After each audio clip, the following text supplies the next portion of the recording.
সরকারি চাকরি পরীক্ষা ভীষণ প্রতিযোগিতামূলক।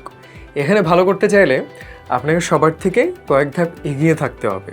সেই ক্ষেত্রে আপনার সবচেয়ে বড় সহায়ক বিগত বছরের প্রশ্নগুলো অ্যানালাইসিস করা। কি কি প্রশ্ন এসেছিল, কোন কোন টপিক থেকে, সেগুলো ব্যাখ্যা বিশ্লেষণ। যে যত ভালো করে এই কাজটা করতে পারবেন তিনিই কিন্তু প্রতিযোগিতায় ততখানি এগিয়ে থাকবেন। সেই জন্য জব সলিউশন আমাদের অবশ্যই পড়তে হবে ভালো করে। কিভাবে পড়তে পারেন? লাইভ এমসিকিউ অ্যাপে আপনার জন্য খুবই সুন্দর করে 3 ভাবে জব সলিউশন সাজিয়ে দেওয়া আছে। প্রথমত আমরা চলে যাচ্ছি প্রিমিয়াম সেকশনে। দেখতে পাচ্ছি সেন্ট্রাল জব সলিউশন। তার মানে কি? কেউ আপনারা বিসিএসে আগ্রহী, কেউ ব্যাংকে আগ্রহী, কেউ হয়তো অন্য কিছুতে আগ্রহী। সুতরাং আপনি যেখানে আগ্রহী সেই টপিকে যতগুলো বিগত প্রশ্ন আছে একসাথে পেয়ে যাচ্ছেন। ঢুকে দেখতে পাচ্ছি বিসিএস, ব্যাংক, প্রাথমিক শিক্ষক, এনটিআরসিএ, 9ম থেকে 13তম গ্রেড কিংবা 14 থেকে 20তম গ্রেড, প্রাইভেট ব্যাংক এবং বার কাউন্সিল ও বিডিএস সবগুলো কিন্তু এখানে আছে। আমরা যদি বিসিএস এর জব সলিউশনে যাই তাহলে দেখতে পাচ্ছি এই যে আমরা 41, 42, 43, 45, 50 ধাপে ধাপে যে আসে এগুলো যেরকম আছে, এর বাইরে জেনারেল বিসিএস ছাড়াও স্পেশাল বিসিএস যেগুলো সেগুলোও কিন্তু এখানে আছে। শুধু তাই না, বিসিএস রিটেনের একটা অংশ কিন্তু প্রিলির জন্য প্রযোজ্য। সেটা কি? Mental ability. রিটেনের মেন্টাল অ্যাবিলিটি প্রশ্নগুলো আপনি এখানে পেয়ে যাচ্ছেন।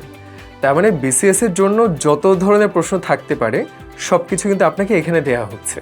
ঠিক একইভাবে আপনি যেটাতে আগ্রহী এখানে সেন্ট্রালি সবগুলো পেয়ে যাবেন। এখন প্রশ্ন থাকতে পারে যে ভাইয়া আমি চাচ্ছিলাম টপিক ভিত্তিক জব সলিউশন, তার মানে বাংলা ব্যাকরণের উপরে ব্যাংক হোক, বিসিএস হোক, বিডিএস হোক, সেগুলো কোথায় পেতে পারি? তার জন্য আছে জব সলিউশন টপিক ভিত্তিক। আমরা এখানে চলে গেলাম। টপিক গুরুতে যেরকম সবগুলো টপিক একসাথে দেয়া আছে, এখানেও তাই দেয়া আছে, তবে জব সলিউশন কেন্দ্র করে। অর্থাৎ আমি চলে গেলাম বাংলা ভাষা ও ব্যাকরণ, এখানে অনেকগুলো সাব টপিক আছে, সেটার ভিতরে কিন্তু অনেকগুলো সাব টপিক। তার মানে আপনি যদি বিসিএসে আগ্রহী হন, আপনি চলে যাবেন পিএসসি সিলেবাসে, আপনি ধরে ধরে দেখবেন আমি হয়তো পদ প্রকরণ পারি না, আপনি টপিক ভিত্তিক সলিউশনে চলে আসবেন।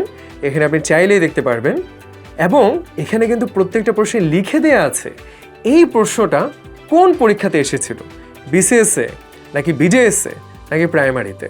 আপনার জন্য কিন্তু কাজটা সহজ হয়ে গেল। এরপর আপনার প্রশ্ন থাকতে পারে যে ভাইয়া আমি একটা পরীক্ষা দেব, শুনলাম এই পরীক্ষা সম্ভবত আইবিএ নিবে কিংবা এফবিএস নিবে কিংবা পিএসসি নিবে। এটা কি সম্ভব যে পিএসসির নেওয়া যতগুলো প্রশ্ন একসাথে পাওয়া? হ্যাঁ, সেটাও সম্ভব। সেটার জন্য জব সলিউশন কর্তৃপক্ষ কিংবা ফ্যাকাল্টি এভাবেও ভাগ করা আছে। আমরা দেখতে পাচ্ছি পিএসসি, আইবিএ, বিআইবিএম, এফবিএস সবগুলো কিন্তু এখানে আছে।